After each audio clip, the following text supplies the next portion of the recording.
cell phones and excuse me, and Councilmember Troy will say the invocation, and then we will conduct the Pledge of Allegiance.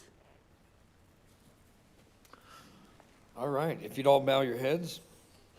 Dear Heavenly Father, God, we're just so gracious for you, Father. We just can't thank you enough for not only the wonderful day, but for loving us, each and every one of us, and we're just so appreciative of that, God.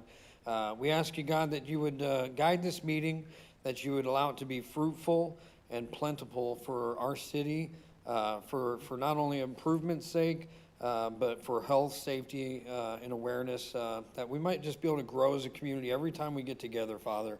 And we ask that you would go with each one of us as we leave this place, God, and keep watch over all of us as you have in the past, God. And we just ask these in Jesus' name. Amen.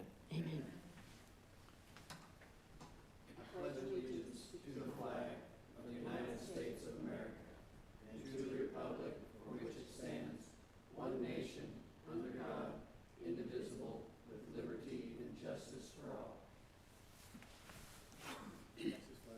Oof. Honor the Texas flag. I pledge allegiance to thee, Texas, one state, under God, one and indivisible. We don't do that. Okay, Mayor's announcements. Thank you for attending this evening. This is a very special meeting for the council to have their budget workshops. There will be 2 more workshops this month, and they will be at 6 o'clock, but we have not determined the exact dates for the other 2 quite yet. So we will announce those as soon as possible. And you can watch these budget workshops on the stream or on YouTube. Now we have public comments. Any person in attendance who wishes to speak to the City Council on an item not posted on the agenda shall speak during this time. A speaker card must have already been filled out and given to the city secretary before the meeting. Each speaker will be allotted 3 minutes. The Texas Open Meeting Act prohibits the city council from deliberating or taking action on any item not listed on the agenda. Our city council may, however, receive comments, ask clarifying questions, respond with facts, and explain policy. Anyone who wishes to speak to the city council on an item that is posted on the agenda can speak when that item is discussed. And because this is a workshop, we do need to limit all comments to 3 minutes. The first person that we have that would like to speak is Chelsea Brown and Omar Jones with Chaldane Homes.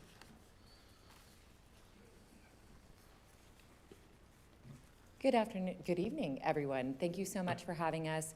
Well, like you said, my name is Chelsea Brown. I'm the Vice President of Marketing Sales with Chaldane Homes. This is Omar Jones, our new home sales consultant. We are super excited. We are just launching and kicking off a new neighborhood here in Keene. It's going to be called Sunset Ridge. We'll be providing homes in the low to mid 300s for homeowners and residents here. We're really, really excited about it. They're going to be beautiful. The neighborhood's going to offer a pickleball court. There's beautiful green spaces, there's a dog park, and we're working on trying to bring a playground into the community as well. We think that'll be great for all the families coming here. It's got great access to the highways. We know a lot of people are starting to move to these areas outside of the Metroplex, so we really wanted to get creative about some of these young families who are having a hard time buying houses in today's market. We are doing everything we can to work with those homeowners. So we know we qualify USDA out there, so we'll be able to get them in $0 down. We're gonna be offering help with closing costs. We've got some really unique programs. We're even gonna be offering some $500 earnest money so that those folks who work really hard, our teachers, our first responders, those folks who are doing everything they can, we want to help them find homes. And we think this is the absolute perfect location in a great community, in a great town. We're super excited to get involved. A little bit about us. We're a family-owned, faith-based company. We've been in business since the early 90s. We've remained family-owned this entire time, and our faith is interwoven into every aspect of our home building, and that's how we've stayed in business so long, even through all the downturns, all the different parts of the market. If you look us up, you'll see a lot of reviews talking about how we have that one-on-one client relationship, and we hope to make Keene proud, get really involved, support local businesses here, and we're excited to be a part of this community. Well, thank you, Chelsea. That sounds good. Thanks for being here. And did you, Chelsea, one question, did you have any dates for your grand opening, you hope, or? Yes, ma'am. We're looking at an end of September, early October completion for our inventory homes and our model home. And at that point, I think we'll be able to kick off a fall festival for the community to do our grand opening. Okay, thank you so much. Our next person that would like to speak is excuse me, Aubrey Bain. Aubrey has an interpreter. Hello, everyone. Sorry. See if So the I button am- is pushed, excuse me. Yeah, it's push. You just got, Okay. if you want to, you can get that a little closer to you. There you go. Do your best. So a few of you already know me. I've been here before. I know some of you don't like me, but that's okay, I don't care. I'm here today to let you know about Samantha. I do agree because me and her both live on 4th Street, and we understand the awful situations going on there and how it really needs to be fixed. We both understand that. We both understand our concerns. We know that the senior citizens that have been trying to cross the street there have that issue. There's no sidewalk there. I'm in fear for them. Most of my concern has to do with the water. That has been 4 years and it hasn't been fixed yet. I mean, come on. Come on. 4 years. I mean, we say, oh, it's gonna work, we're almost finished. We haven't even started on 4th Street. What are we doing? The water issues, everything that's been going on with Corpus Christi. Some people who have moved recently back from Corpus Christi and they see the situation, they don't wanna move back anymore because they see the stagnant. They see Corpus Christi is even better than what's going on here, and so they move. And the situation that's going on there is similar. I would rather go back, honestly. You need to do something about it now, soon. Thank you so much. Okay, thank you very much. I have a question. What type of water is it? What water problem? Yeah, go back to, if you can, ma'am, go back to the mic. There you go. Just so it's on record, right?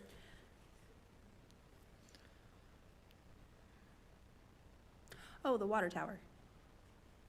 Either we need to repair it or replace it. Looking at the water tower, the water that we have it hasn't been replaced, it hasn't been fixed. It really needs to be improved in some way. We need to find a way to either tear that one down and build a new one or fix the one that we have. It's really simple. It should be an easy problem fix. The one by 4th Street? 4th Yes, Street and that one, College? the 4th Street one. There's, Yeah, it was just redone 3 years ago. well, what about the other ones? Have they been fixed as well? Didn't we just have a meeting about that? And you told me that it hasn't been finished yet? Oh, no, I think she's referring to the two wells that went down, and one of them has already been fixed. That was fixed that next week, and the other one, we're just waiting on a coupling to, that will actually fit. So those are, I mean, the water towers are fixed. But how long do you expect us to wait for that to be taken care of? It's, Can you give us an estimate? yeah, one of them's done. Okay, so we have one left. One was done a week later, and the other one, we're just waiting for a part. For everyone who is here, I think the woman who was just here that was up at the podium, she's talking about how we're building a new, prepared for all the homes and stuff, where we're ready for people to start moving here, so what are we doing to help them with the improvements? We need to be more proactive instead of waiting for things to be taken care of. Because I don't want this to be the same as Corpus Christi. That was an awful situation that happened there, and they continuously Excuse me. downgrade. Aubrey? I think her name is Joanne Bain. Oh, Am I right? Is she it has Joanne? Audrey Bain here. Yes. Joanne? Yeah. Okay, her name's Joanne.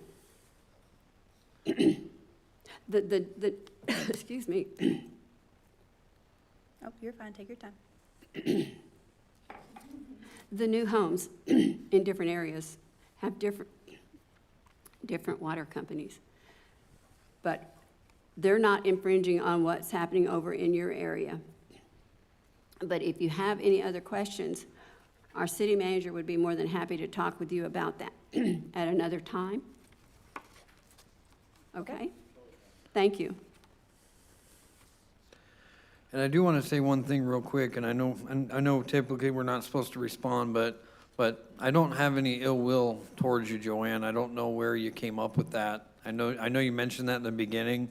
You know, I don't feel like anybody up here has that ill will towards you.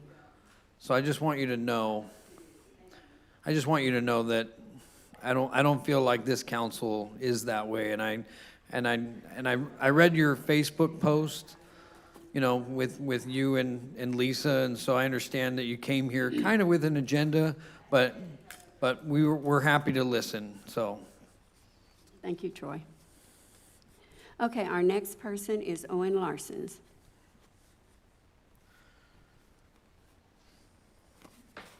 So, Owen Larson, 1002 Shelley Drive.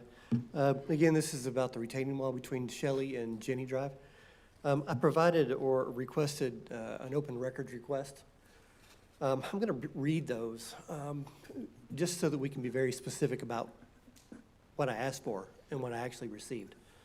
So I asked to provide preliminary plat and final plat with amended plats for Spring Creek Estates. That's both sections. I actually received those, and as we had said in the last meeting, there's no retaining wall on either one of those plats. They don't, so the wall does not exist. Provide subdivision improvement acceptance packet for Spring Creek Estates. You don't have one, so it doesn't exist. So the wall doesn't exist either. I asked to provide a retaining wall engineering plans for a wall that doesn't exist, but it does exist. You don't have that. I asked for anything referring to the retaining wall that you might have. You don't have anything else. Or any plans specifically related to the building of the retaining wall. Excuse me. You don't have that. Provide all communication between the city and developer and the builder of the retaining wall between the homes. You don't have that. Provide all staff reports recommending, denying, approving the mentioned retaining wall. You don't have that. Provide the permit request and approval of the retaining wall between the homes, between Shelley and Jenny Drive. Provide the drawings of this permit, of the wall for the permit. Records showing why the retaining wall was required, who requested it, who approved it, whether it was part of the original subdivision design, whether it was added after the plat approval, whether it was replaced, it replaced another drainage design, whether it was required to resolve grading issues, whether it protects public infrastructure, whether it redirects stormwater, who currently owns and maintains the wall, if any responsive records cannot be located or no longer exist, please identify the specific records that are missing, whether they were ever created, the date they were destroyed or lost, the applicable records retention schedule, and the individual or department responsible for retaining those records. You don't have any of that. Okay, Owen. You have a wall, a retaining wall, that doesn't exist.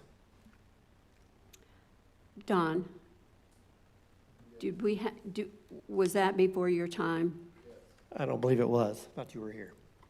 No, I'm sorry, you were not. It was Johnny. He is correct, it's Johnny. Okay, that's what I thought. Evidently, have you ever heard of who might have put that wall up?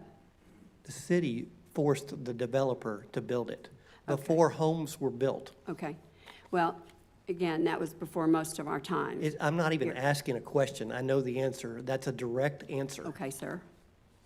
Be polite, please. That was not I'm rude. just trying I'm to just ask being you a honest. question, okay? We can't do anything about that right now. This is a workshop that we have. Have you come in and sat down and talked with Jonathan? I don't mean to be rude, but I did that 20 years ago. And I did that years and years and years after, every year after. Have I spoken with? Yes, I have. He physically came and visited. Okay? Then we had a discussion about it.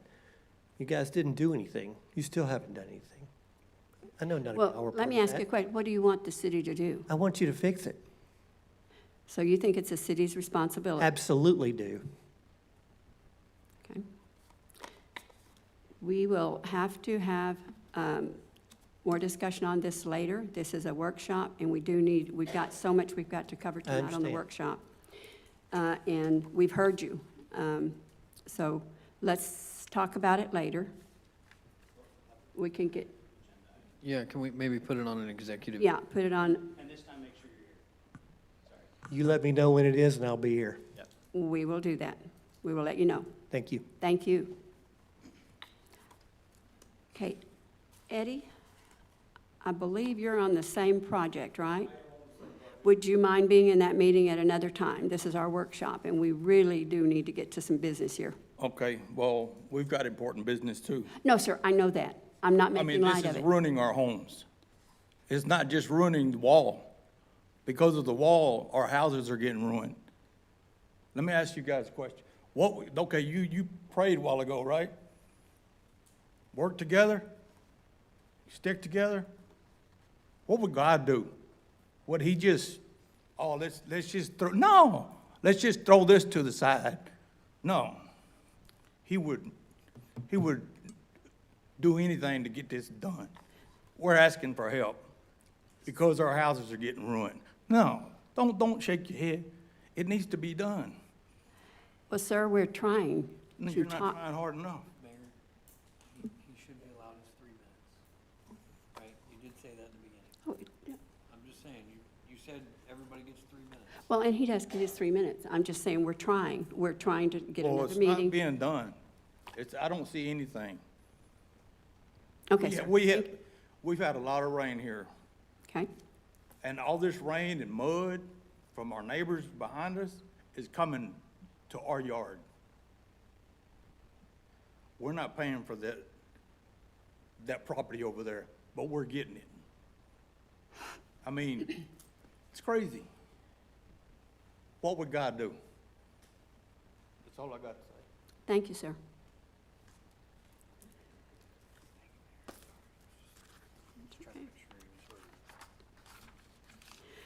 Okay, we'll go down to general business. We're going to review, discuss, and take action on a resolution to award the bid to McMahon Contracting LP for the improvements to County Road 317 for the total contract amount of $1,174,884.34. And Don, would you like to address that, please? Yes, good evening, Mayor, Council, citizens. We got a couple of slides. I'm sure you're all aware, but County Road 317 was kind of torn up over the years when GTI dug that big pit down the road there. So we never had the money, but once we sold the property at the industrial park, now we have the money to fix that road. As you can see from this, it starts at Highway 67 and goes down right up to basically the end of the property that Metal Plate bought just in front of Beale Baptist Church. Let me get to the right page, I'm sorry. Now, Don, they bought the property to the east, correct? Yes, Metal plate, right, east of the church, correct. or right in that, yeah, straight across. It's the 60 acres. You can see the kind of little horseshoe driveway going up on the Yep. right-hand side. They bought all that 60 acres there. Okay, just check. Okay, the proceeds from the sale of the land and metal plate will be used for this project along with the $250,000 that was budgeted this year for the drainage improvements on that road.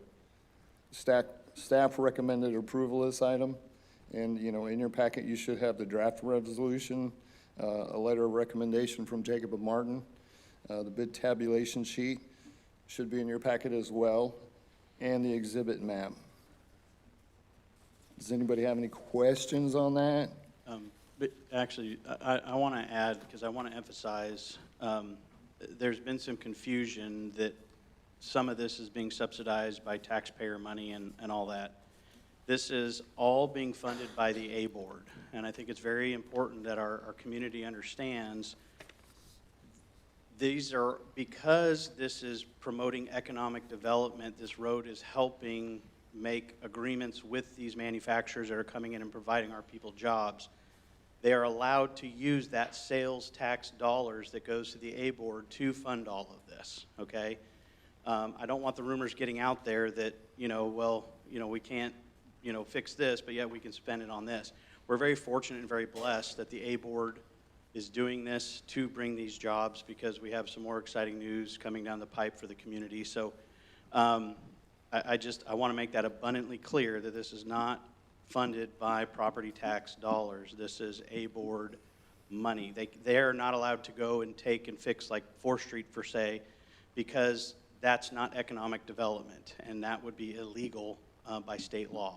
So just again, we're blessed, we're fortunate that we're getting a road fixed with A Board money.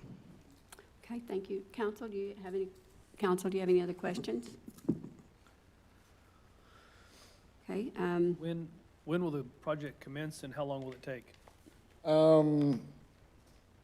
Once we get the approval from you, I'll let our engineers know. It'll probably take them a couple of weeks to prepare the contract documents, and then another week to get them signed by the contractor and the city, and then we'll set up a pre-construction meeting. So we're probably looking 3-4 weeks before we can get started. End of August, probably? Yeah, and then I can't remember the exact amount of time frame. 145 days maybe it was, may not have been that long. Don't work well in days. What's that in months? 5 months? Yeah, about 5, 6 5, 6 months. months, okay. So by February, Yeah, hopefully. I mean, we're shooting for November, but yeah. I know how It all depending on weather. depends. construction goes. So it's gonna be a concrete road, 30 feet wide, with curb and gutter, new drainage. It's also gonna have about 700 feet of an acceleration lane if you were turning right or going east on Highway 67. And it's gonna have a deceleration lane turning right coming from the west. So that's all included in this. Awesome. So that hill that you go down is safer for everybody. Anything else from council? You already answered it. I was gonna Okay. ask, because I just drove by it yesterday and I was like, good Lord, the potholes in this thing are That street is pretty horrible. insane. So I was Yeah. like, I was gonna ask you, it was gonna be wider, because right now it's almost like a 1-lane road. Correct. And it's, yeah, Yeah, they'll clean up the bar ditches and fix all the drainage and get rid of the vegetation. okay. So it'll be curb and gutter, so we won't, right now we have the issue of water comes and washes across the road. Yeah. Okay. Awesome. Council, is there any other question or a motion? I'll make a motion to approve resolution number 2026-502, awarding the bid to McMahon Contracting LP for the improvements to County Road 317 for the total contract amount of $1,174,884.34. Second. Okay. All in favor? All those opposed? Okay, it is carried.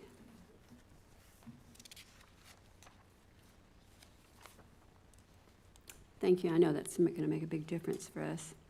Then we need to review and discuss and take action to award the bid to A&M Construction and Utilities Incorporated for the improvements to a 10-inch sewer pipe improvement project with a total contract amount of $138,000. Don, can you give a report on this? Yes. In the 3/8 agreement with the Canyons, when the developer came to us, they wanted to build on those lots. Well, you can look at this and see that there's about 13 lots that back up to the football field, and that sewer line goes into the backyards. And that is one of the main sewer lines that runs and feeds half the city that goes to our wastewater treatment plant. So we can't have that. So we did agree, and we got an easement from the school district. So basically, we're going to move that sewer line 10 feet to the south. and get it out of those backyards, just for those 13 homes. So I can walk over there and show you. Might want to. Maybe they're gonna start right about here. They're gonna shift this over about 5-10 feet and run it through this drainage ditch over the middle. It'll turn and then tie back in over here. Okay. Is there any discussion on this item? And that was included in the 380? That was included in the 380 agreement. I didn't necessarily agree to it, but that wasn't my decision, that we would pay for it at the city's cost. And the school agreed that at no charge to give us that easement. So that helps. So we had 5 years to do it. We're coming up on 3 years right now. And if you've been through the canyons lately, you can see they've built almost all those lots out already. We're working on phase 2 with the streets, but it's probably gonna be another month and a half before those are ready to build on.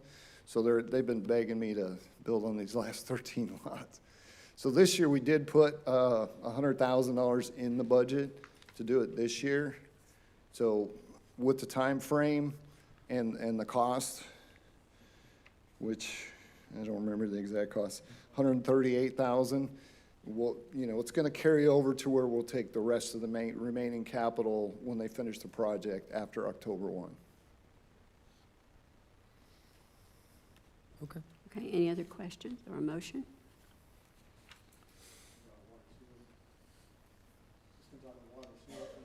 Yes.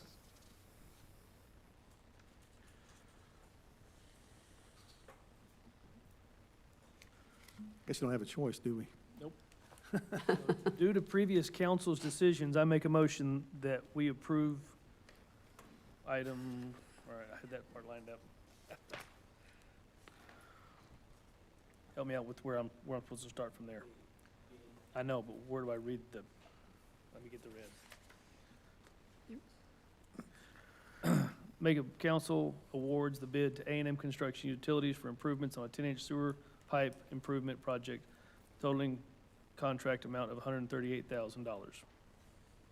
Second. Okay. All those in favor? Okay, it carries. Thank you.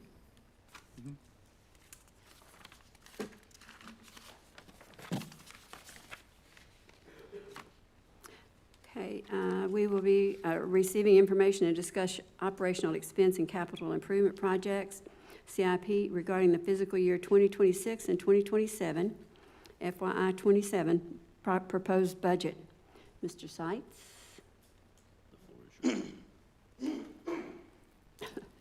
We're all having that fun tonight, aren't we?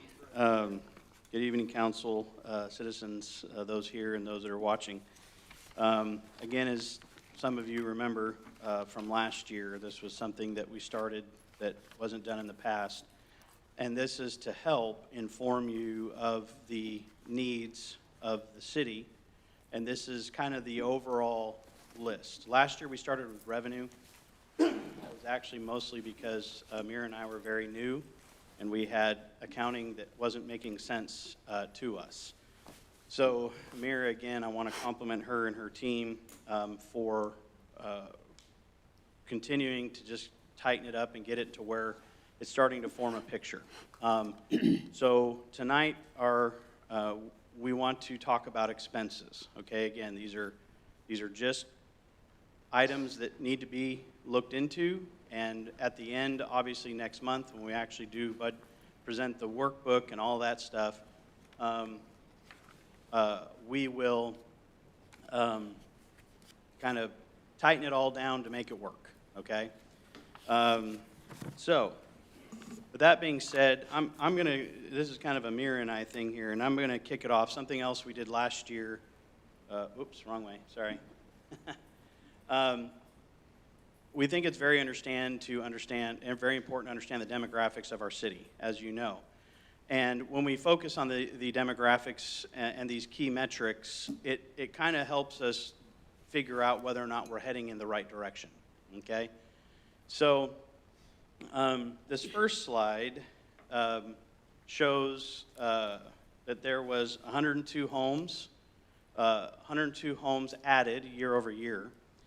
And when we were projected at 90, you can see that we outpaced what projections were. So that was a 4.5% increase. Family households went from 47% to 44%. That's a 3% decrease. Married couples at 61 and single households at 21 had no change. Seniors living alone, okay? So that's a individual or a husband and wife living by themselves. You'll see that was a drastic drop. And usually that means, they either moved in with a loved one, they went into, a retirement community, those types of things. So what does this suggest for our city? The city adding 102 households in 1 year represents 4.5% growth. That is a very healthy growth rate for most Texas municipalities and generally indicates continued residential development. The percentage of family household declined from 47 to 44%. That doesn't necessarily mean there are fewer families.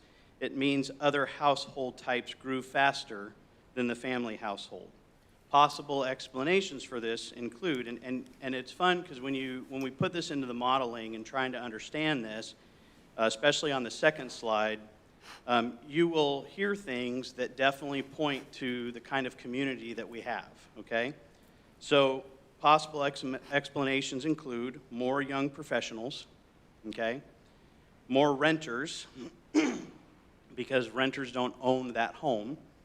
More couples without children, which based on the age demographic, that's a strong possibility, and new apartment or townhome developments, okay? Married couples remained stable. At 61%, the proportion of married couples' households remained unchanged. This suggests the city continues to attract or retain married households even as its overall household mixes evolve. So even we're growing fast, we're maintaining, obviously 61% of 2,384 is more than 2,284. So it's growing at the same healthy rate. The significant decline in seniors living alone. The share of households with a senior living dropped from 18 to 11%. This is a substantial shift and could reflect several factors. New housing attracting younger residents. Sound familiar? Seniors moving into assisted livings or with family. Changes in survey methodology. I don't exactly know what that one means. An increase in the total number of households, reducing the percentage represented by senior-only households. And if you know our community and what's going on, I think that is probably the largest indicator.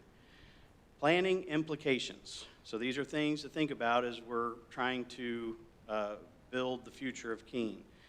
If this trend continues, the city should expect the positive impacts of increased demand for workforce housing, higher school-age population over time if younger families continue to move in, expanded local workforce and consumer base, potential growth in sales tax revenue as the customer base expands. Areas to monitor: demand for parks, recreation, and family services. Transportation and infrastructure needs. Housing diversity, meaning offering like apartments, which again, these are all things that I'm proud to say we are already doing. So I feel like we're actually kind of out in front of this. And then continued support for older adults despite their declining share of households. So let's see, we can move on from that. So the next slide focuses on kind of the income and what the income demographics are. So these numbers do tell an interesting story, and it actually took me looking at some of this modeling to kind of make sense of this. And you'll see what I'm talking about as we talk through this. On the surface, these numbers seem contradictory. The median household income increased, but the percentage of household earnings less than $25,000, which is kind of that poverty level, also increased. While the share earnings of more than 200,000 decrease, and this one's kind of easy to explain, those changes can happen at the same time because they measure different parts of the income distribution. So the median household income, What? You're feeding me with a fire hose here, buddy. What was that last statement that you made? So the fact that percentages don't always line up. Case in point, those families, right? Yeah. If you add those up, that doesn't add up to 100%, right? But there's different people that can fit within the same kind of descriptions Demographic, and different yeah. definitions, okay? So I'll give you a perfect example. There's a young man that right out of college, and he makes $25,000 a year. But he's living at home with mom and dad. He's making below that poverty line, right? But the household income that's associated with that house, all right, Some more. is making that median level go up. You see what I'm saying? So you kind of have two different demographics inside that same household, okay? So, poverty level isn't necessarily means you're poor. Lord knows when I was going through college, I made well below that, you know. So, household levels with 200,000 decreased by 1%. The city added households with lower incomes is what this basically possible explanation. This is one of the most plausible explanations. Based upon that, we added 102 homes. Your earlier data showed that the city added 102 homes. If many of those new households were young adults, first-time renters, students, entry-level workers, or retirees on fixed incomes, those are all things that would contribute to that 25%, okay? The median level can rise if more houses are low income. The median is the middle household. So if you imagine a median is not average, okay? If you have 100 homes, median is those homes kind of around that 50 mark, okay? That's a median. The median can increase even while the number of households at the lower end grows. So a higher median and a lower income share are not mutually exclusive, all right? So fewer high income, that's because the population is growing. That 2% only represents 26 homes, okay? If everything stayed the same, okay? So it's not necessarily that they moved out, it's that the other income levels have grown faster. So you have more people, that percentage is going to shrink. Does that make sense? Now, and I will tell you that, Don and the team has done a great job of getting these neighborhoods here and growing, okay? But we do need to be thinking about how can we attract some of these higher income families and maybe put some place where they want to move into to help lessen that burden on the lower income families. And this is something that is in our strategic, the things we're working on right now. So, let's see, combined with your, okay. The city is growing, but the growth appears to be concentrated in households that are middle income, younger, smaller homes. At the same time, the share of family households did decline slightly. Married couples remained stable, senior living, and the proportion of high income levels decreased.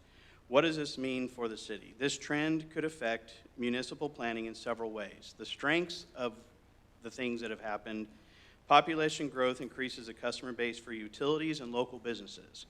And we're seeing that. As our population grows, we're seeing more businesses wanting to come to Keene. That brings in sales tax revenue, that also brings jobs. More residents can support future commercial development because of the growth. A larger share of lower income households may increase demand for affordable housing and community services. I'm proud to say that, again, we've been proactive. That apartment complex, it's AMI, that is going to be a beautiful place for people that are lower income can move in there, okay? Residents may be more sensitive to utility rate increases or property tax changes. These are things that we as a council are going to have to address during this budget season. The city may need to attract higher-paying employers and expand its commercial tax base to strengthen long-term revenues. Again, these are all things that are already being done. 2 manufacturer facilities coming, 2 more on the horizon, and by the middle of next year, I'm hoping that our industrial park will be bringing about 500 jobs to the community, higher-paying jobs. So the good news is we definitely have some hills to climb. We have some things to continue to try to work towards, strategic plan. But the other good news from this data is saying that a lot of these things are already being put in the pipeline and in place. So. Any questions, council? Clear as mud, right?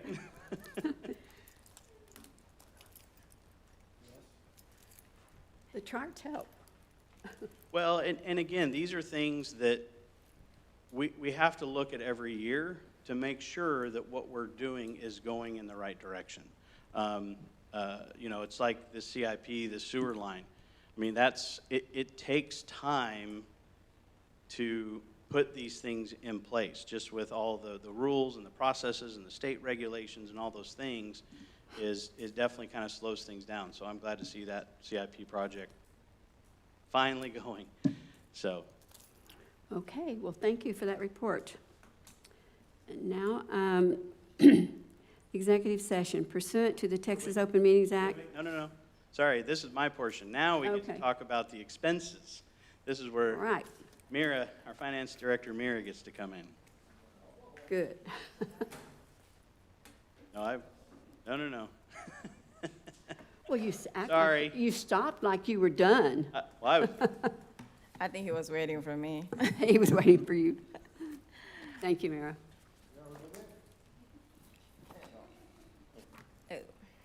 No, this doesn't really work. Okay. Good evening, Mayor, Council, citizens of Keene. Happy to be here. This is my second budget workshop. Look at that. I made it. This marks to be like my 16th month at the city of Keene, and what a very humbling experience this has been. I just want to say thank you for your support. Thank you for cheering me on. Thank you for the hall prayers. Thank you for all the goodies and the brownies on the sweets to keep us going. Thank you for the hallway chats, Councilman Smith. And thank you, Councilman Easley, for keep popping in and out of City Hall. It makes a lot of difference to know that you guys are here, and you guys are here to stay, and you guys are supporting us all the way. So I just want to say thank you for that. It means a lot. Okay, well, enough about me. Let's go and do what's hard to do. So I just want to preface this. Most cities right now are preparing for GASB 103. It's something, GASB is Government Accounting Standard Board. They started GASB 103 last year in June 2025, and this goes with exactly what we have been doing. Isn't the Lord just good? He always just keeps going before us. And what GASB 103 demands is that it demands a much more detailed management discussion analysis on the financial statement. I think I have like a few of you would come up to me and say, even Councilman Smith says, I forgot your Tylenol, by the way. I'll bring it next time. Because I choose to always go in detail. But you know what? With GASB 103, this will be required. So no more just a 5% increase from last year to this year, but it actually requires what we are already doing. Isn't that that's just good, So we're already ahead of that. But I just want you to know the other thing that you will see differently in the next few months is the reporting requirement of proprietary fund accounting. So what it was before, I keep saying that, in the past it's okay when we have been reporting our grant funds, in our general fund and our utility fund. Well, with this new standard, it is no longer allowed. It is now not allowed. So what you will see in the next few, this slide anyway, this is something that you didn't see before. Before, I think I broke down, I know it, that's what I did. I broke down the expenditure budget by department, if you remember that. So it is now required that we have to do it by fund. So it's going to be, I'm really sorry, so it's gonna be a lot of like accounting terms, but I'm trying to explain it as easy as I can. So basically, in a nutshell, I wanna say we have maybe like 10 funds. There are various funds, obviously, but the ones that you all recognize is the general fund, which pretty much covers all the government activities, and the other big one is the 200 fund, which is the utility fund, which is the water sewer. The other two big ones is the 300, which is the EDC board, and 400 for EDCB. The other 2, 3 that I still have to mention, 700 represents our debt services. 800 represents our capital improvements. You remember how before our budget, all our capital items were nested within the general fund, right? This year, we cannot do that anymore. We have to separate them by fund. So I just want you to understand like what I'm doing here. And the last one that I have not mentioned, since the utility fund is actually a business run, it's not really governed by the same GAAP. I guess it's governed by GAAP and not by GASB. So we have to do it separately. So all the capital improvement items that we're going to do or we're requesting for you to approve this year is going to be on a separate fund, and it's 225. So to look at this, the one on the left is how we broken out our expenditures and how we budgeted last year. It looks pretty much the same, right? If you look at it, like, okay, the orange looks about the same, the blue looks about the same, the yellow, the dark green, the light green, the yellow, sorry, that's supposed to be an orange, or whatever that color is. And then you see there is a bigger portion of the pie on the right-hand side when it comes to the blue and the pink. You know what I'm talking about? I can't really point this at. Yeah? Okay. Those two, if you look at that, okay, so what's different about this? If you look at the two pies, the only difference, the huge difference that you see are the two blue, the blue and the pink. And the blue represents the CIP, capital improvement items, plans, for the water sewer. And the other one, the pink one, represents the capital improvement items for the general fund. Any questions? No. Yeah? Yes? No? Questions? Any questions? So what is the water sewer? Is that the well? I'll get to it. Yeah, this is just a break, sorry. Here it is. Okay, so now I'm just like breaking it out now by, the general fund, 100. The adopted budget for 2026 last fiscal year was 6.8 million, whereas this year we're budgeting 7.1. Now, just before we move on, I do want to say that within the general fund, the water sewer, EDCA and B is nested already 3% increase of all expenses just to cover inflation. So everything like in general is there's a 3% increase. And if you take, I'm just gonna summarize it, but you're free to ask me questions. I summarize it between 2026 and the estimate budget for 2027, there will be a difference of $1,333,000 and $816. So that's going to be the difference, which is a 10% increase overall. And if you look at it, the first column on the left is the definition of the fund, description of the fund. Then the next to it is the 2026 budget. The other column next to it is 2027 budget, and then you will see the variance second from the right, the 4%, 6%, and then you see for CIP, for general fund, it grew to 203%. And on the right, the very far column where it says notes, it tells you what they are. So the total budget for 2027 for just CIP for general fund is $318,000 and $479. And that makes up of 208 of it is from the fire department request, is for future ambulance, which is 150 that we're planning to put aside every year. And there is a full turnout gear, do you remember? Like 48,000, right, ish? Right. And then the last one, and then some portable radios, I think it's about $9,000. I have all the details. And then there is a request for from the police department for the body cameras. That's for $9,943. And our annual street fund, the rehab fund that we always have, that we've always put aside, is $100,000 nested in the CIP fund. The next one, the one that I think I should mention, is the CIP for water sewer.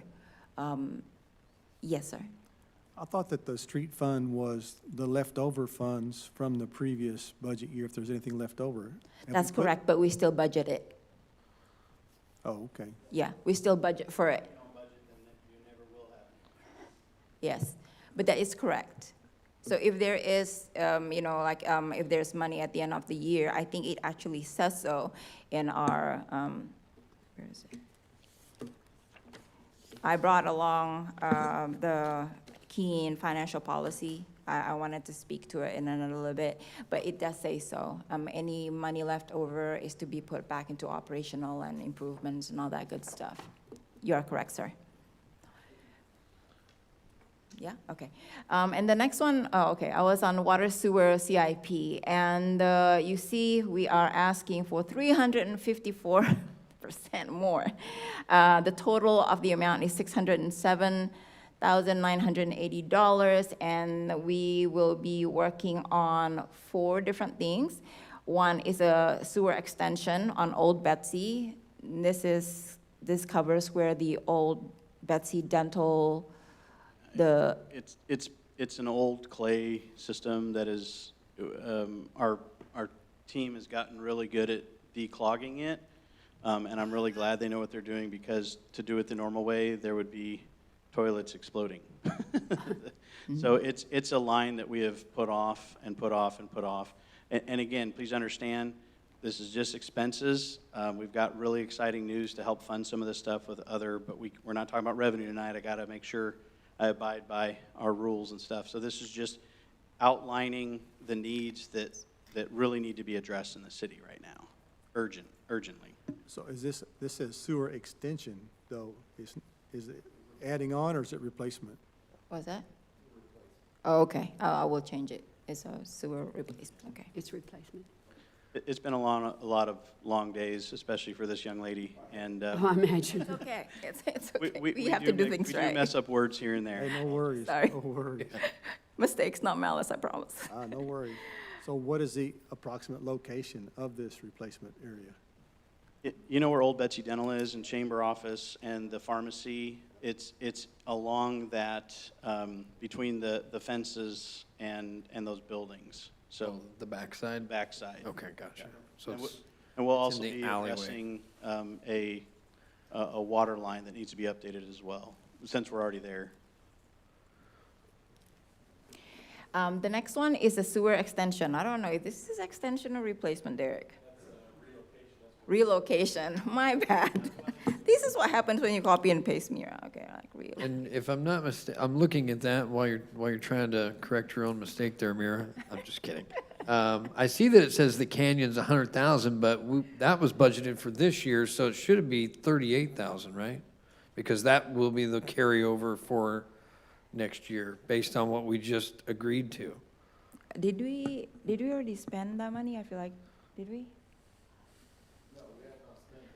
That's why it's 100,000. Okay, so yeah, so the 100,000 should. Yeah. That's this why it says carry over. is for this fiscal year, but the 38,000, so I feel like that should be 38,000 on that sheet based on that. Because if this is for next year's budget, Yes. that should only be 38. Do you want to am I speak making to that? Yes, am I I messing that up? understand, but I think like it's when you're going to expense, so this is expenditure, so when you're going to, the difference is expenditure is cash. When are you going to spend the money? And I thought we were going to spend it in the next, am I wrong? So Dadgummit. This not being a big project, I don't think they're gonna ask for 30% upfront. Okay, So maybe just a monthly, and it shouldn't take more than 2 to 3 months to do this project. okay. So Okay, what are we saying? Are we saying Well, that we take if- this out, we What I'm reduce saying is the if amount? 100,000 is already earmarked for this year, Yes, and that next year's budget, this right here that we're looking at, is 38,000 for that project, that should say 38,000, so it frees up 62,000. Doesn't free it up. It just needs to be properly accounted for. There's 100,000 coming from 26 and 38,000 from 27. The 38,000 is not delineated on this sheet. Correct, Is, but in the 607,000, is the 100,000 in that or the 38,000 in that 607,000? no, I see it's 607, that's exactly what it is right there on that. Right, but on is this that, does that thing. include the 100,000 or the 38, you know what, let me just look. or both? we'll discuss that. Yeah, so I mean, I know it's a clerical thing, and I'm not trying to, I just want to make okay. sure it's right, so we have Yes, an no, extra absolutely. $62,000 Yep, yep. that's not being spent. I agree. And where this could be coming from. So again, the 380 agreement, and this is the beauty of inflation. When you don't do things as quickly as possible, things become more expensive. So originally, when this whole thing was budgeted, it was budgeted for 100,000. Well, then it took 3 years to finally start the project. that's Again, close we've to had a 30%. couple high inflation years. So now the quote came back 38,000. Now the good news is initially we were thinking it was going to be $200,000, but thanks to the bids that our engineers did, it went back to 38,000. So whether yeah, we'll dial that in a little bit more. But the good news is it wasn't 200,000. It was 138,000. So. Okay. Okay, the next one is the belt press with awning at sewer plant, which is 300,000, right? Give or take. I just want to know what a belt press is. It dewaters the sludge from the sewer. Before we haul off when we process the sewer, the water goes out, after it's treated, it goes into the waterway. But all the solids that are left over have to be dewatered before we can take them to the landfill. Right now, we use a dewatering box. We put it in with polymer and all the water runs out of it. Unfortunately, as of late, we've been getting higher flows, and it's hard to keep up with that dewatering those solids. So we actually didn't get a violation because our ammonia was high because we couldn't get rid of the solids fast enough. Fortunately, we got it back down to normal for 3 months, which cleared the violation. But to keep that from happening again, we're trying to get a belt press because It presses the solids. it compresses the solids, right? It Okay. runs through 2 screens and it presses the water out. I'm thinking of a belt that goes around your waist. Oh, no. Or a belt that runs a pulley. It's like a rare belt that runs through rollers and Okay. just presses it. It's a machine that's to press the solids, squeezing the water out. Right, and not only is it more efficient, it's a little faster. I mean, we're gonna keep our box too, because, Yep. just in case. It's duality. But it also, we pay by weight when we Sure. haul off the sludge. I'm the same way with my dump trailer. Right, and the dewatering box dewaters it some. Belt press makes it look like slivers of clay when it's finished. It's Fantastic. just completely dry. So, So it'll money. actually save. It'll money. save money in the long run. And the awning goes over that machinery? right, Got it, protect it. got it. Now, are we allowing for the potential expansion of this sewer plant? Is this big enough to handle when we expand, or is this gonna Well- just get us by for now? Well, I mean, yeah, as we get more flow in, we'll need more. Because, I can't tell you exactly what the capacity is of the belt press, because I'm not sure which one we're getting yet, because I've talked to our engineer, Jacob Martin, but we have some other people coming in, they're gonna come to the plant and just look at what we have and give us an idea of what it costs to put one in. So I can get a more dialed in cost of it. Thanks. Very informative. Solid. Sounds pretty explanatory to me. Yep, I was gonna go for that too. No? Okay. You good? Yes, okay. Okay. Debt, we actually have a amortization schedule that we have to follow, and this year, we have to pay $785,000, 127, for all the debt. We still have the GO bond 2021A, B, the tax notes, and then tax payable. So that's the 785,000 is that. Another CIP, which is kind of weird. It's a minus 0.3%. It's because we took out some of the trainings and some of the dues and memberships from EDCA that we will not be attending this year, right? Mr. Martin, yes, I got a nod. And the 250,000 in the 471 is actually a CIP that is for the Country Road 317. The next one, the increase of 13% for EDCB is also $355,000 for CIP. Do you remember what they are?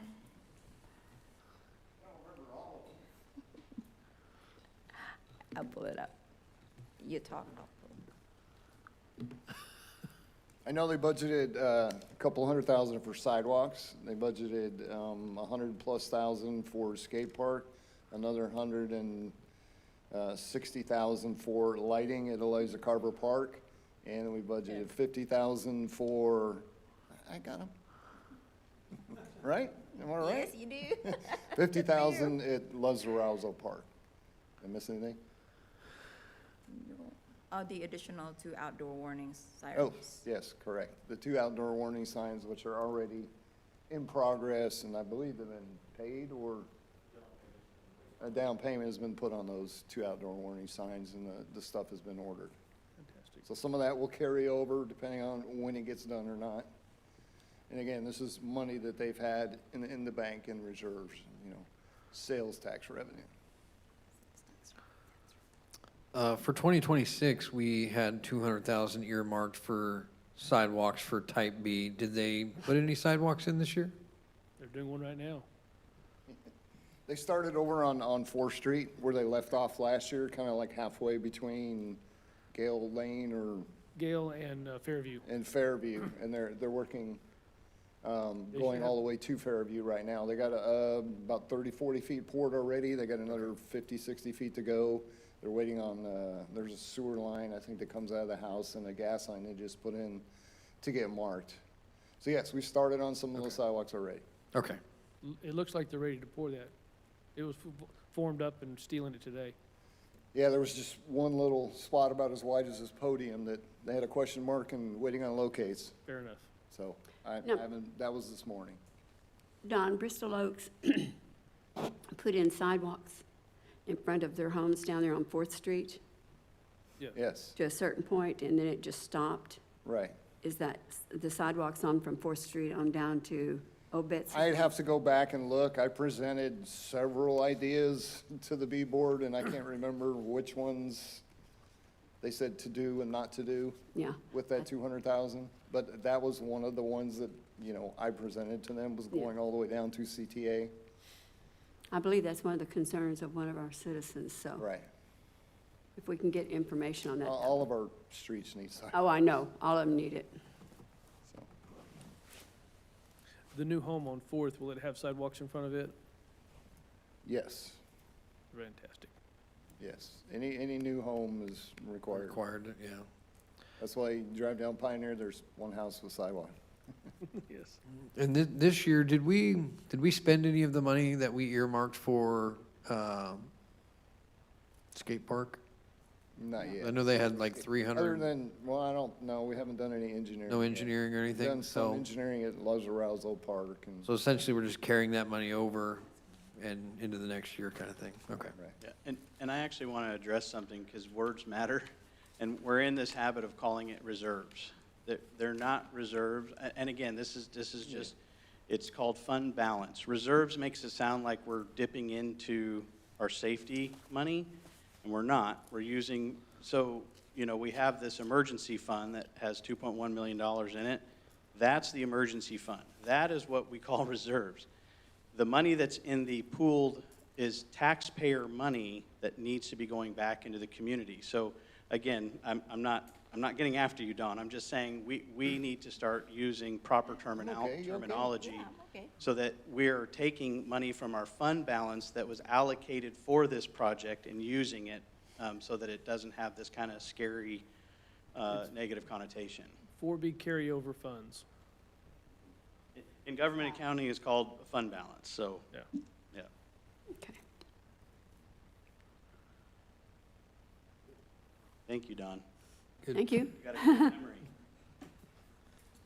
Great job. Oh, I have two more things that I need to say on this slide. Both EDC A and B capital improvements will be funded by cash. They are estimated to have over $402,000 in revenue. But as you can see, their costs, their expenditures, their expenses are going to be a lot more than that. So we're going to use funding the CIPs from their cash accounts. And right as of the 30th of June, 2026, EDCA has $1.3 million, some nonsense, and EDCB has $653,312.14. So they have enough money to cover for the CIPs. Okay, Cindy, this is something that Mr. Sides requested me to do because it's what we're used to, just looking at it line by line and just showing you down the line. On the right-hand side, basically, it tells you why there is an increase of what was budgeted last year to this year, and the percentage of the increase would be on the 1, 2, 3, 4, the fourth column from the left. For our city manager office, the increase is, there will be like an increase in legal services by $10,000. So it was budgeted for 80, and this year we're budgeting for 90,000. For non-department, okay, this is going to be, non-department is, in the past, we have used that as a, almost like, I want to say a catch-all. This is where we're going to start funding transfers because we no longer can, or have a general fund do everything. So now we have to dedicate 1 GL to transfer things in and out, and that will be the non-department. And if you can see, the last year's budget was 740,000 something, and this year will be like over $1 million. And that change is because the huge difference in this is actually just it's really just accounting. And this is why, Mr. Sides, I didn't really want to do this because it doesn't really make sense. This is just for accounting purposes that we do this. If you look at this and you're like, well, you're kind of like duplicating the expenses mirror, but it's just accounting. So transfer to capital fund, this is what's driving it, is $318,000 to the capital fund. Remember, like we talked about that, like for general fund, there will be $208 for fire department, almost $10,000 for police department, and another $100 for the street fund. That's what that $318,000 is. For the city secretary, we are requesting, there will be an increase, it's budgeted to have an increase on election expenses by $14,000, and the agenda meeting software for like $6,000 more. For finance department, it looks like we have to increase the budget for the county appraisal for $10,000, and I put on there temporary service for $20,000. Of course, this is a wish list. What I have encountered this year is so enormous. If we could add all our working hours in my team, it's ridiculous. And I just want to thank them once again for their dedication and sacrifices they're making. We're dealing with we have to pivot a lot. And this is what I'm understanding why it's so challenging to work in a municipal government facility or like entity, because there's a lot of GASB pronouncements that happens like within a year. And to accomplish that, most times, these are things that are new, and you have to do it within 8 months or 10 months.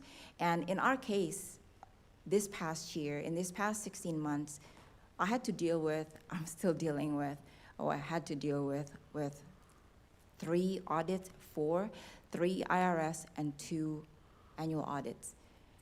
This is like mind-blowing things that you have to, like deal with when you come in.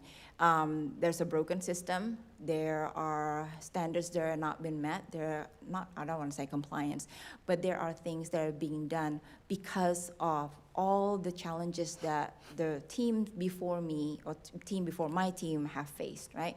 The ransomware attack, the turnover of the directors and city managers and HR directors. I think this all is bringing back to like where we are right now.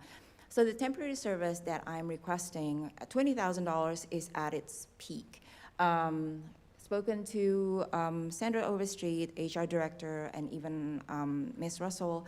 They've been sending me information about the TML Wranglers. So TML Wranglers are used by, I want to say about 32 or 35 cities. I've spoken to about maybe 5 or 6 other finance directors, and I want to get this done right, and I want to get it done once and for all and be fixed. Like, everything is going to be correct. I think what we're dealing with right now is really too much for like my team to deal with, and just trying to keep our heads above water. It's very, very challenging. And so what I'm asking is a temporary service. The $20,000 is at a high price. Some cities will only cost them $5,000. It will only cost them $10,000. It's just to go in, look at our processes, what's missing, and get us to be audit ready each year. So that's what the temporary service is going to do. So that would be an increase of $36,000 that finance department is requesting for next year's.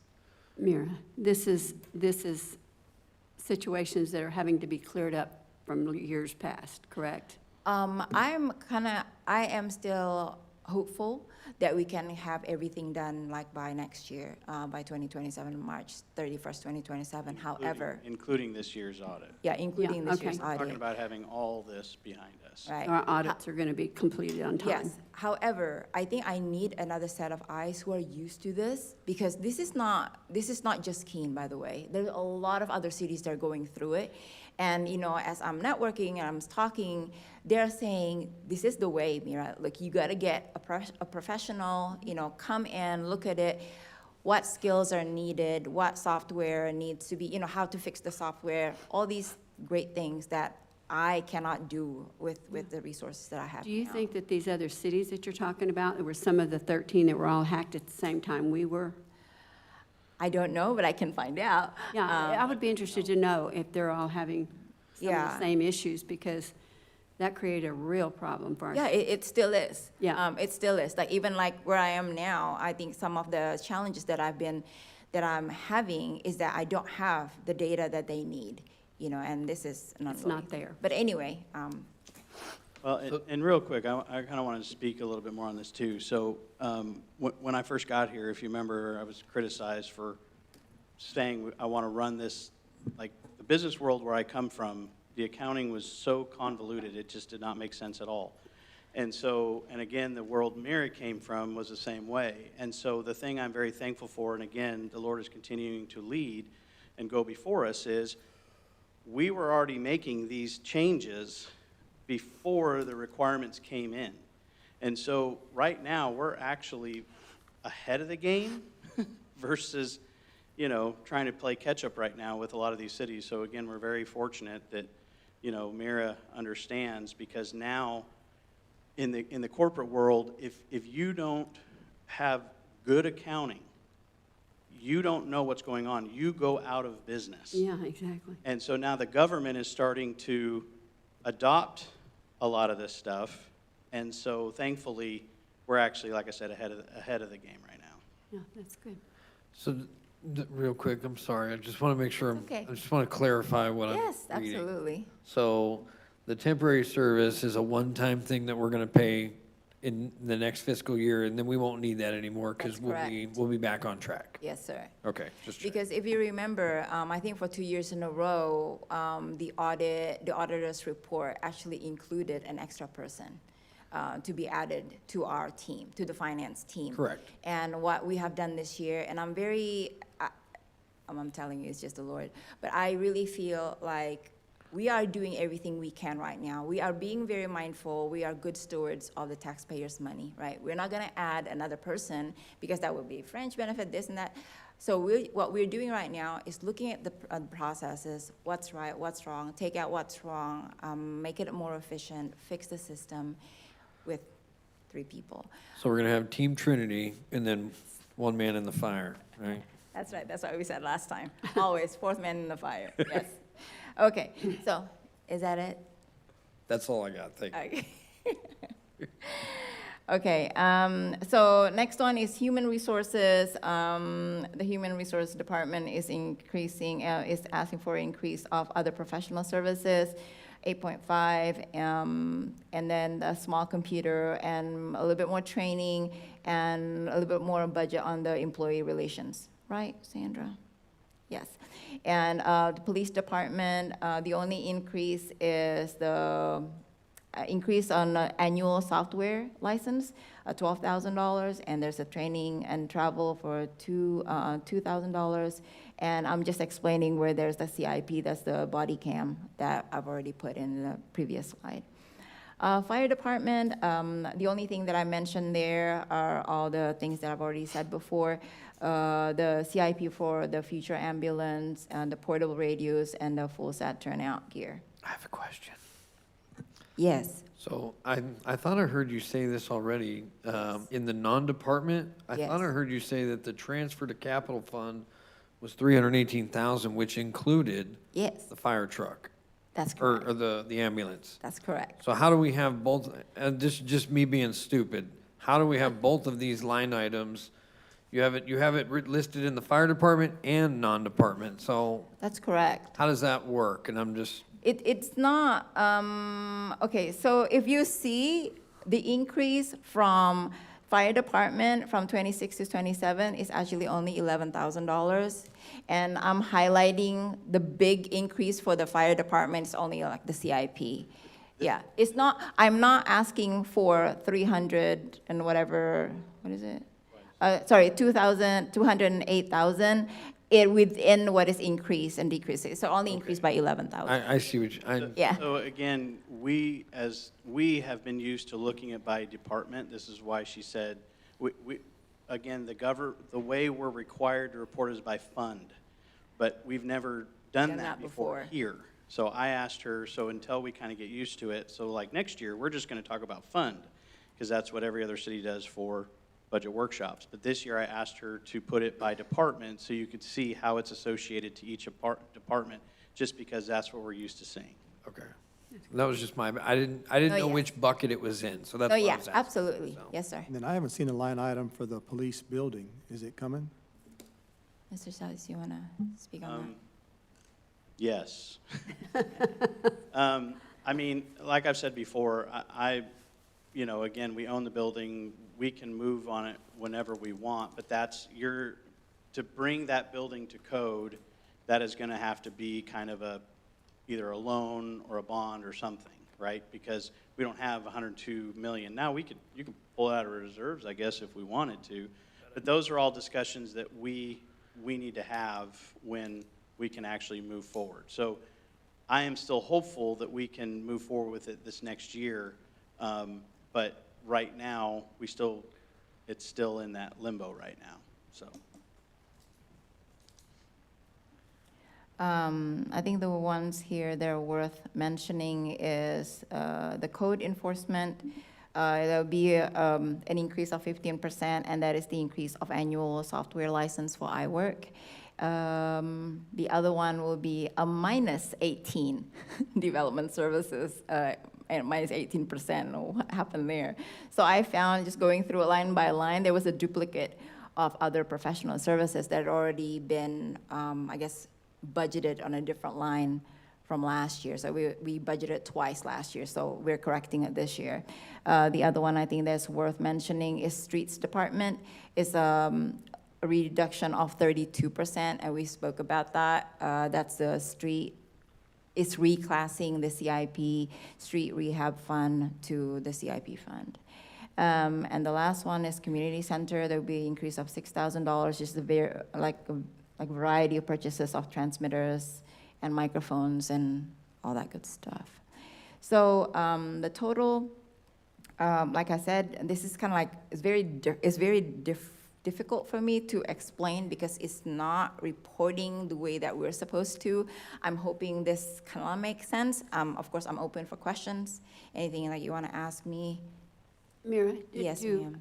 talking about the community center, do we have any place where it shows what the income is on our leasing out the community center for different functions?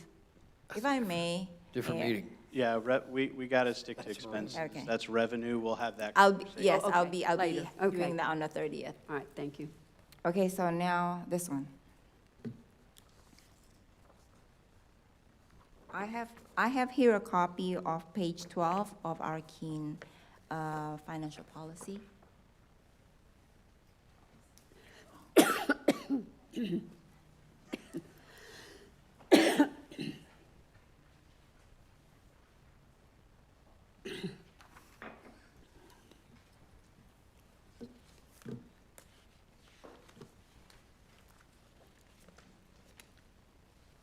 Thank you.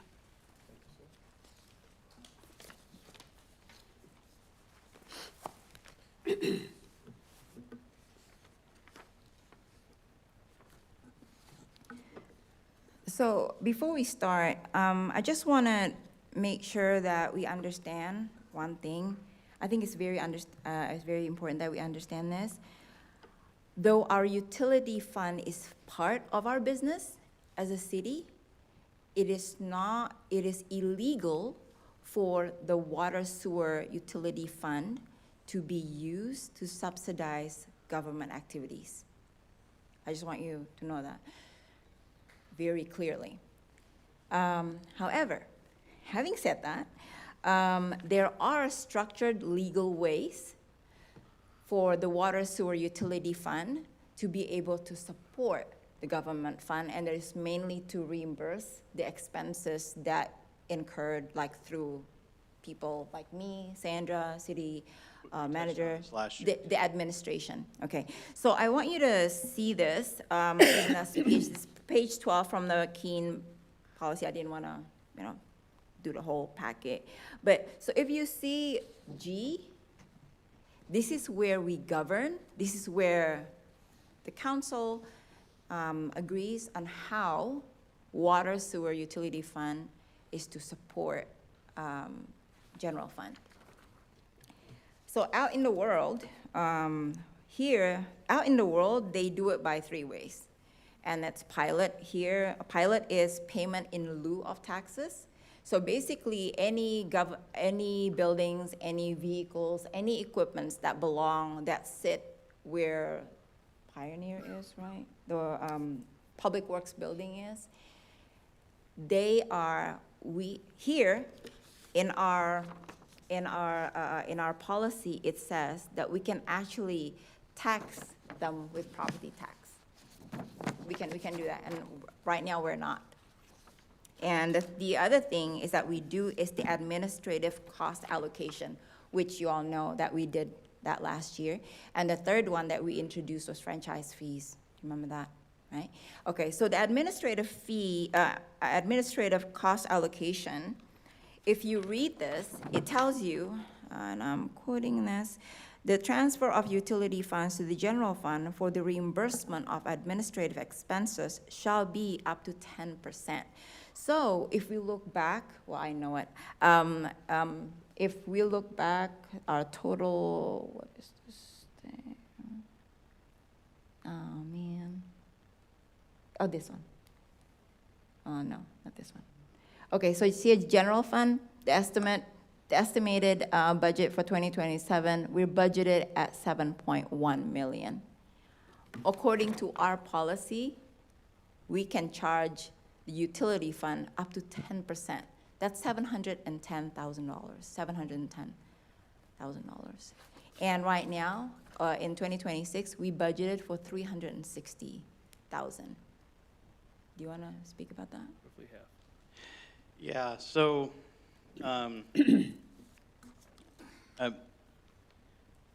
the hard part about this is and again, these are things that we are going to be discussing more in depth when it comes to revenue time. We are obviously bound by the no new revenue rate, which was kind of a blessing in disguise because it allowed us, kind of forced us to only look at the one thing we can really kind of look at right now. So there has not been a water increase since 2009 in the city of Keene. The water rates have not been increased since 2009.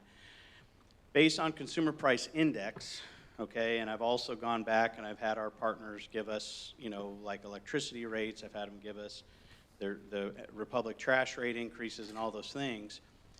What the CPI means is when chlorine cost $100 back in 2009, it now costs $150 to $160 for that same chlorine.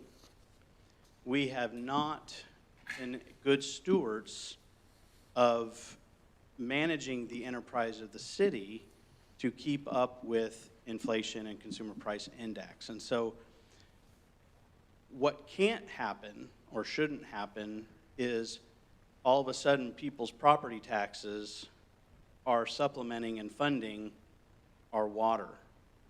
But we are right there doing that, okay? And again, this goes back to the way the accounting was done before. Council, and I don't blame anybody, council didn't have a clear picture because of what used to be allowed from government accounting was being supplemented by grants, by all these things that looked like we're doing a good job, when in fact we weren't focused on the business itself and what the business was doing. And so it is something that, and again, I do not want us to go into panic mode, because right now we have Waterworth, they're doing some modeling. They're going to come with projections and suggestions, but if we don't start doing something, we will repeat history, which was, how many years ago, 20 plus years ago, when all of a sudden we jacked the price way up. History will have to repeat itself. And then we will be right back to where we were, that Keene is the highest water rates. And again, I do live in another city, and my base rate is $20 more than what it is here. Mm-hmm. So anyway, so did I explain that good enough for you, Mira? Yes. Okay. Okay, but my point is actually, I just want to, yes. Oh, okay. I promise I'll be done like in 5 minutes. The first line, this is basically what is requested from our water sewer department. The big increase is obviously shown in 4th column from the left. The biggest one there is 95% increase is from the sewer department, right? And we spoke about that earlier. Is the $607,980. $980, and that is of the CIPs that Derek explained earlier. Other than that, there is also, why I mentioned the administrative allocation expenses. Last year, we saw it coming from one line and going to another. This year, because of GASB, is going to be coming out from each department. So that's what you see. One is a reclass, like the top part, the water sewer administration. You see, I noted that it's reclassing admin allocation of the total 360.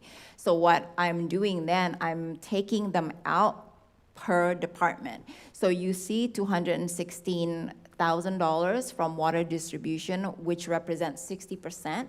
And then I'm taking 30% out of sewer department, which represents $108,000, and sanitation's $36,000, which represents 10% of the total admin allocation.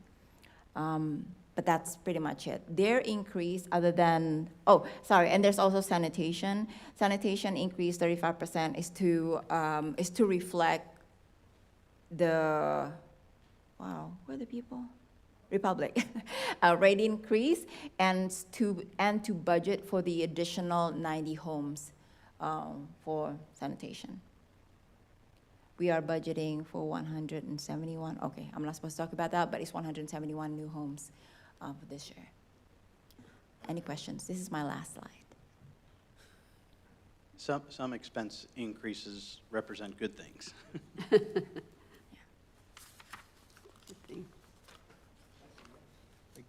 Thank you. Thank you, Mira. So to summarize, again, this is just the initial information. Again, as we continue to meet, which we do need to discuss our next meetings, because council is allowed to have a life and they have families, that we need to juggle up we were originally scheduled to meet next Thursday. Even though there's no action being taken, our attorneys have recommended to keep with TOMA so that we just keep everything above board. Because we can't have a quorum next Thursday, and we still want to keep that last Thursday for revenue to discuss, because we'll have the certified values of the city and all that stuff by then. We need to make sure, so there's two options. We can either plan for a long night, because we also have to discuss voter lines, city limit lines, all those things on the 30th, or we can break it into two and do Tuesday, and so because we also have Rodney coming to talk about fringe benefits, thankfully he was able to adjust his schedule. So we need to, he can come either Tuesday the 28th, thank you, or Thursday the 30th. So if we want to break it into two meetings, then we can do that. Or we can do one long and remember the good old days meeting. Depends on I'm the for two. snacks. Talking to you, Johnny.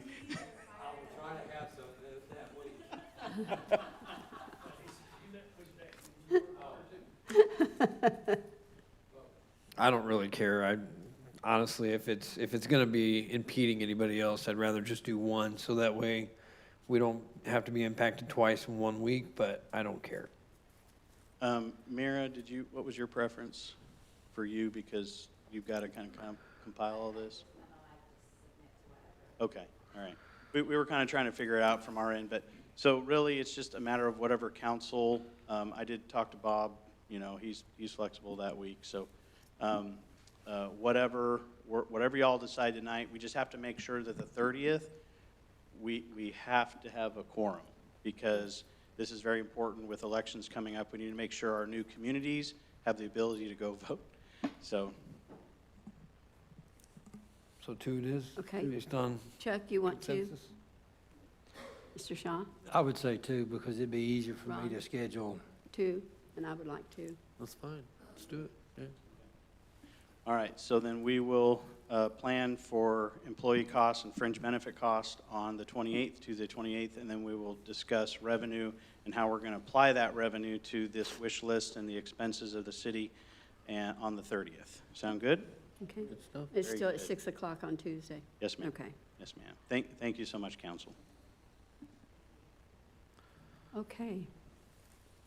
And now we have executive session.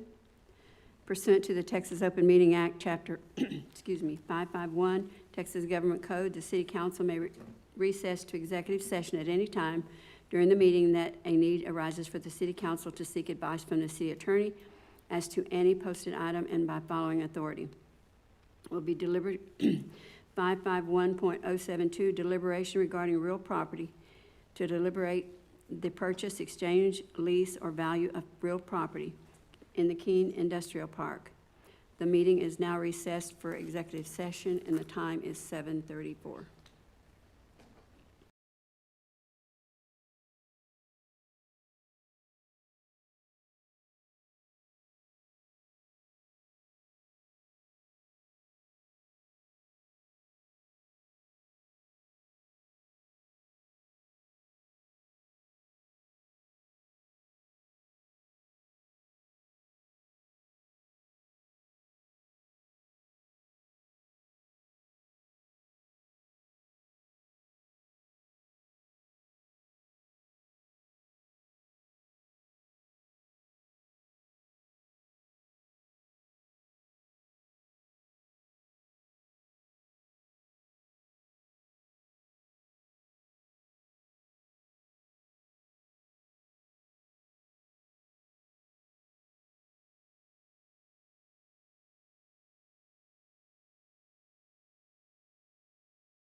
I was killing a bug, I'm sorry.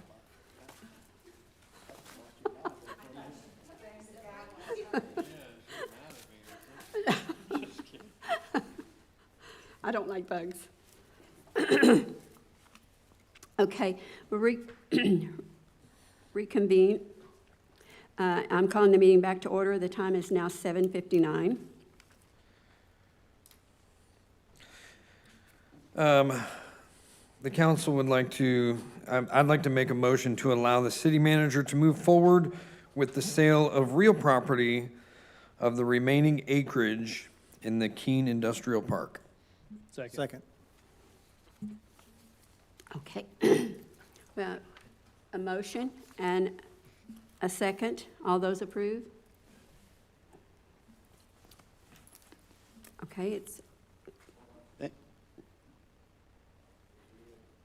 Okay, carried. I was just going to say, thank you, council. This will bring more jobs to Keene. Yes, thank you. Okay, are there any requests for future agenda items?